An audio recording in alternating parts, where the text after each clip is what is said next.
बाबा आईंनी जेवढं सांगितलं तुम्हाला एवढं काहीही झालेलं नाही आणि विठाईंकडे दुसरा पर्यायच नव्हता ना बाबा. तुम्हाला माहिती आहे आई तुमचं सोडून दुसरं कोणाचंही काहीही ऐकत नाहीत म्हणून. मग नाही नाही, उद्यापासून विठाई येणारच आहेत कामावर. हो पण बाबा आपण विठाईंना पगार देतो ही गोष्ट आईंना माहित नाहीये ना. काय त्यांना पुन्हा पगार देऊ देत? अहो पण बाबा.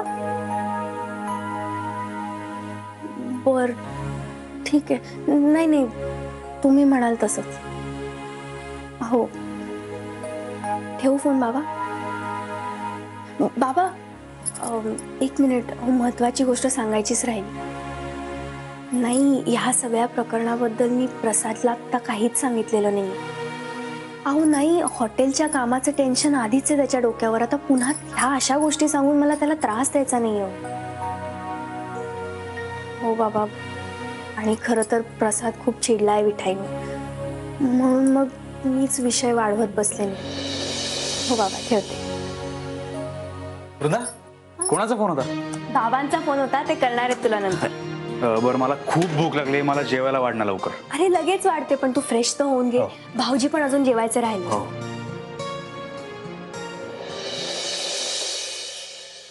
वृंदा तू जेवायला नाही बसणार? नाही तुम्ही जेवून घ्या, मी नंतर बसते. नाही ते काय नाही, तू पण बस. ये ऐक. खरंच नको प्रसाद, मला भूक नाहीये रे. तू जरा ऐक ना माझं, बस ना तू पण जेवायला. सकाळचा प्रकार कळला असेल ना तुला? सांगितलं असेल ना तुला मिठाईचे प्रताप? हो कळलं मला, शर्मिष्ठाने फोन केला होता. खरं तर मी आलो पण होतो, पण दुकानात कामगार वाट बघत होते म्हणून मला जावं लागलं लगेच. अरे तिप्पट पैसे घेतले की रे त्या विठाईने. दंडुकेशाहीने लुटलं रे विठाईने आपल्याला, होय की नाही?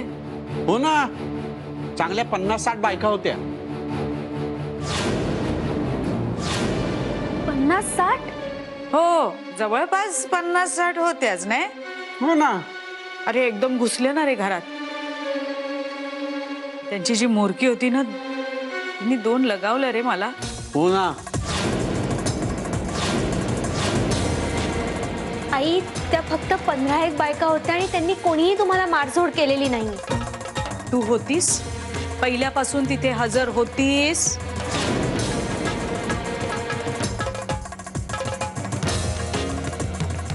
मग अरे त्या बायका एकदम अशा आल्या आणि याला एकदम ढकलूनच दिलं रे.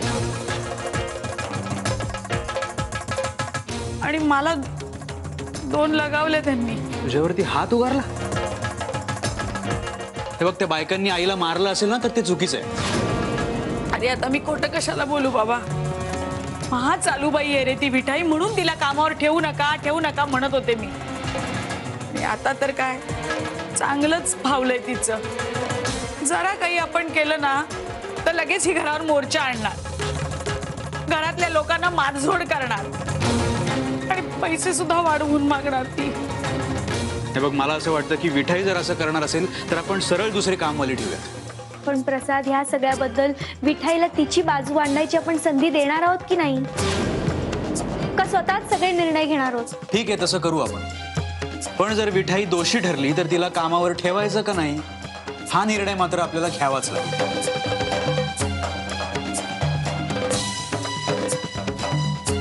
प्रसाद अरे जेवून घे ना. प्रसाद ऐक. प्रसाद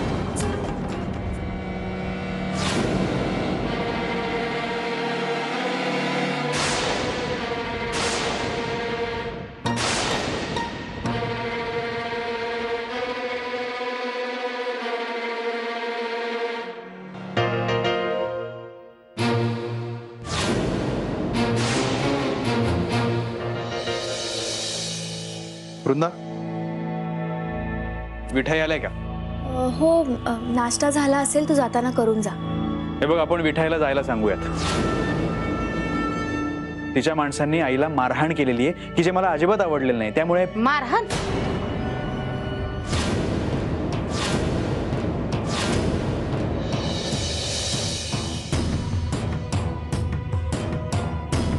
मारहाण केली असती ना बायकांनी तर कधीच बंद झाली असती. आम्ही फक्त आमच्या सदस्यांच्या हक्कांचं रक्षण करतो. मी माझ्या पोरीची शपथ घेऊन सांगते, कोणी बी मारहाण केलेली नाही.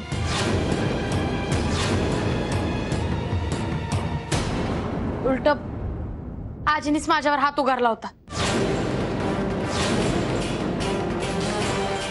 वृंदाताई मध्ये आल्या तर आजीने उलटी हाताने तिलाच मारलं.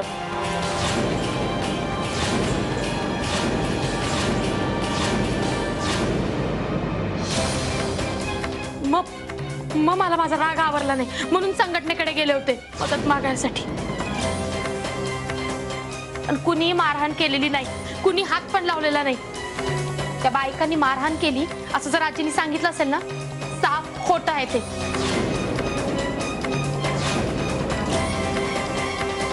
पण तुम्हाला अजूनही वाटत असेल ना असं, तर मी आजी समोर येऊन खरं खोटं करायला तयार आहे.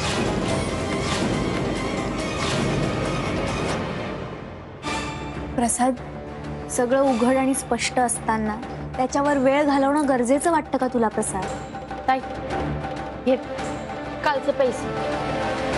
अहो पण मिठाई काल तर तसंच ठरलं होतं ना.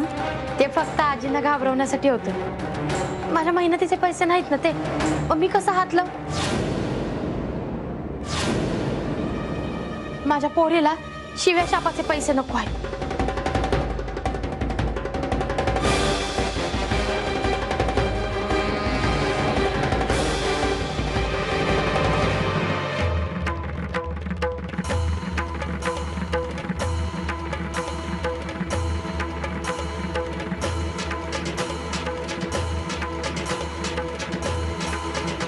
प्रसाद, आता ह्या पैशाचं काय करायचं? आता तुझं तूच ठरव ना. आणि काय ग, आईने तुझ्यावरती हात उगारला सांगितलं नाहीस मला? हे बघ, ह्या बाबतीत मी आईला जाब विचारणारच आहे. प्रसाद, ह्यांनी घरात वाद वाढेल आणि तू पुन्हा जाऊन वादच घालणार आहेस. आणि आईंना मुळात तेच हवंय प्रसाद. तुला कळत कसं नाहीये, आता तुझा सगळा वेळ हॉटेलच्या कामात द्यायला हवाय. खरंय. तसंही आईला राडेच घालायला आवडतात ना. मनोरंजन होतं तिचं, वेळच जात नाही तिचा. तेच तर म्हणतेय ना प्रसाद, म्हणून सांगते तू प्लीज त्याच्यात काहीही लक्ष घालू नकोस. तुझ्या गाळ्याच्या कलरचं काम कुठपर्यंत आलं? ती कामं संपतच नाहीत. अगं, हॉटेलची वही कुठे आहे माझ्या?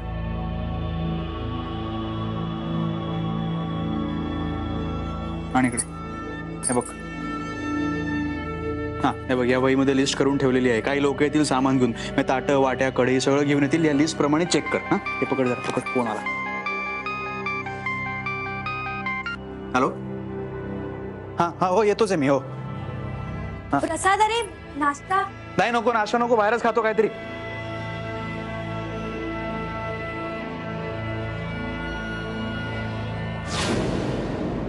हे बघा, आज ताटं वाट्या भांडी प्लेट्स या सगळ्याची डिलिव्हरी होणार आहे.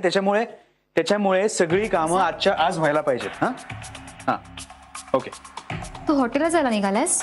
हो का ग? मग आपण काम कधीपासून सुरू करायचं? कसलं काम? तू मला हॉटेलमध्ये काम द्यायचं कमिट केलं होतंस ना? हो ते. अरे प्रसाद, तुला तर माहिती आहे माझ्यावरती माझ्या फॅमिलीची खूप मोठी जबाबदारी आहे आणि हे काम मिळणं माझ्यासाठी खूप गरजेचं आहे. अगं, विसरलोच होतो मी. पण एकदा हॉटेल सुरू झालं ना की मी नक्की सांगेन तुला. हा, अगं आत्ताशी कुठे रंगकाम संपतंय, मग सगळं सामान येणार, मग आपण काम सुरू करणार. मी नक्की सांगेन ना तुला. अरे पण तुला आता जी काही मदत लागेल ती मी करायला तयार आहे. अगं हो शर्मिष्ठा, थँक्स. काय ना, तू करू शकशील असं कुठलंही काम नाहीये सध्या हॉटेलमध्ये. हे बघ, सगळं आटपलं की मी सांगेन ना तुला. मला ना जरा तो उशीर होतोय, मी जातो.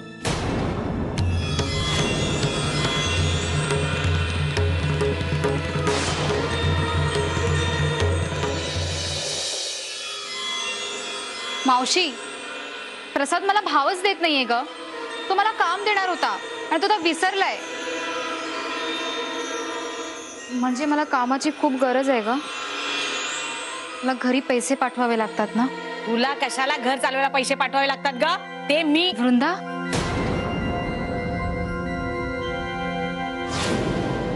शर्मिष्ठा, आत्ता जरी प्रसाद विसरला असला तरी काम सुरू झाल्यावर तो तुला नक्की काम दे. दिलेला शब्द मोडणार नाही प्रसाद.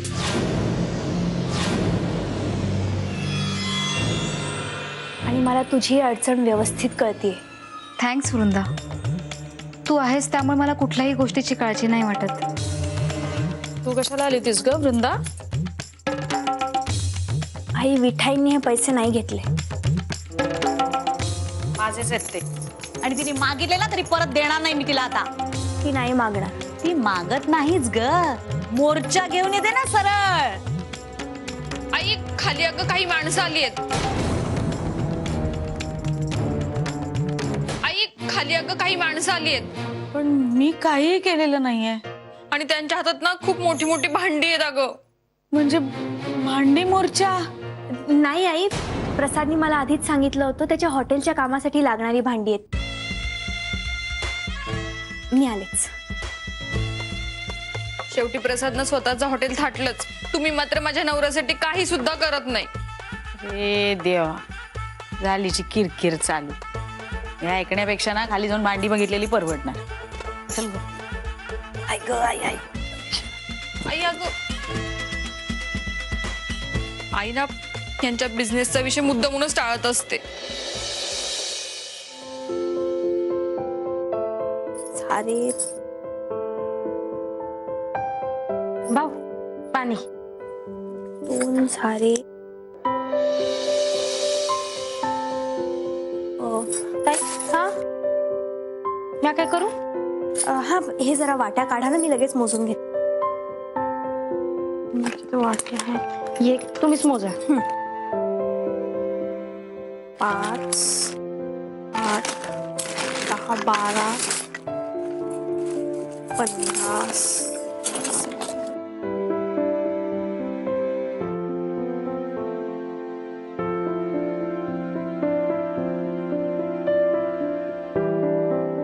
या झाल्या 25 वाट्या. चमचे घे तुम्ही. एक मोठा निघालायत ना. तो जरा वेगळाच राहू द्या.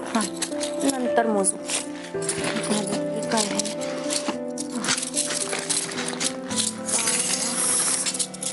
तर सगळी सूत्र त्या वृंदाच्याच हातात राहणार.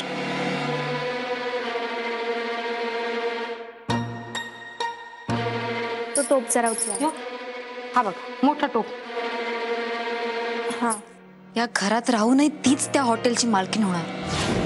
हा, आणि तो पण काढून बघा जरा. हा छोटा आहे. तू या घरात राहून आणि मी या घराबाहेर राहून सुद्धा आपण मालकीण कधीच होऊ शकत नाही. प्रसादच्या आयुष्यात कायम तिचंच महत्व असणार.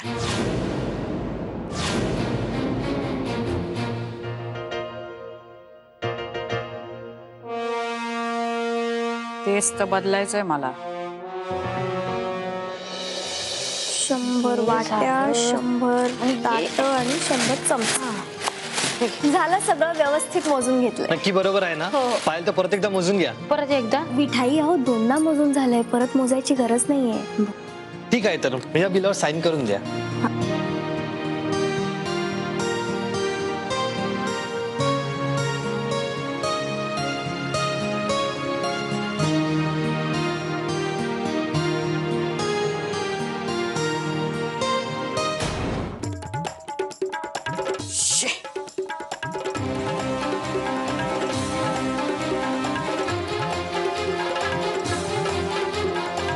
सासूबाई,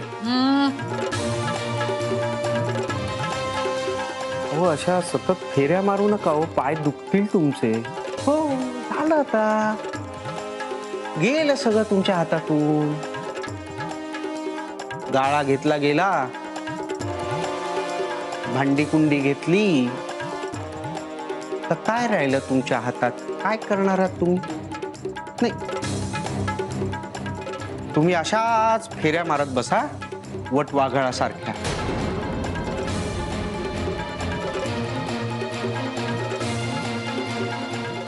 मला हे होऊ द्यायचं नाहीये.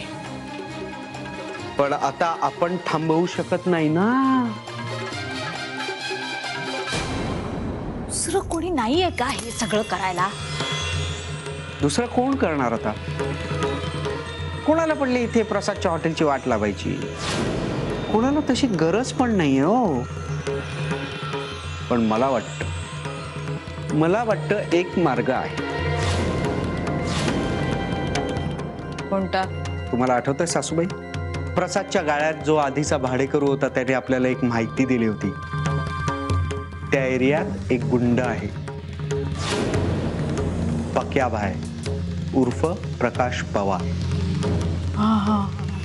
पैशांचा प्रचंड भुकेला. सगळ्यांची डोकेदुखी ठरत चाललाय तो माणूस.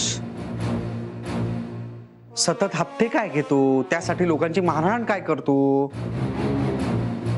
हा माणूस प्रसादची पण डोकेदुखी ठरू शकतो.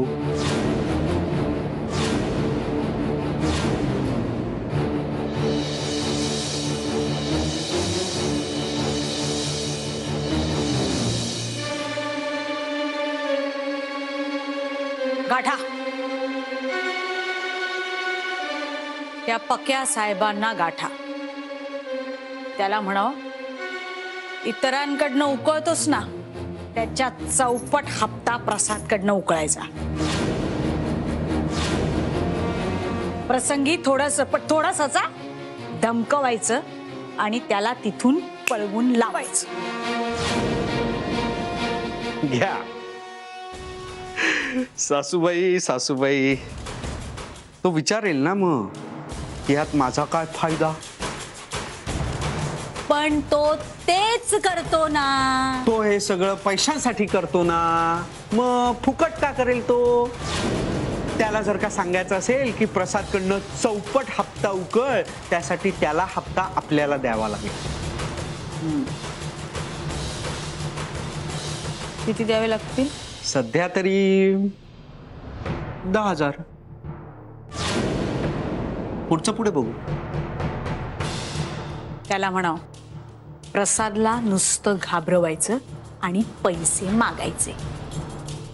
प्रसादच्या अंगाला बोट सुद्धा लावायचं नाही. जर का पक्याने तसं केलं तर मी स्वतः त्या पक्याचं डोकं फोडणार.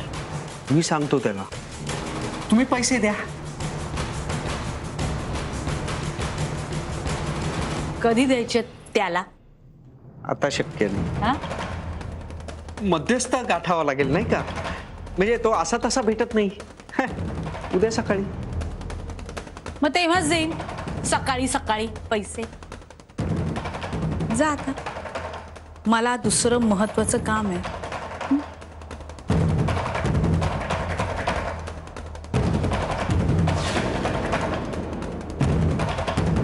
या फुकट्यावर अवलंबून राहून चालणार नाही. दुसरं काहीतरी व्हायला हवं.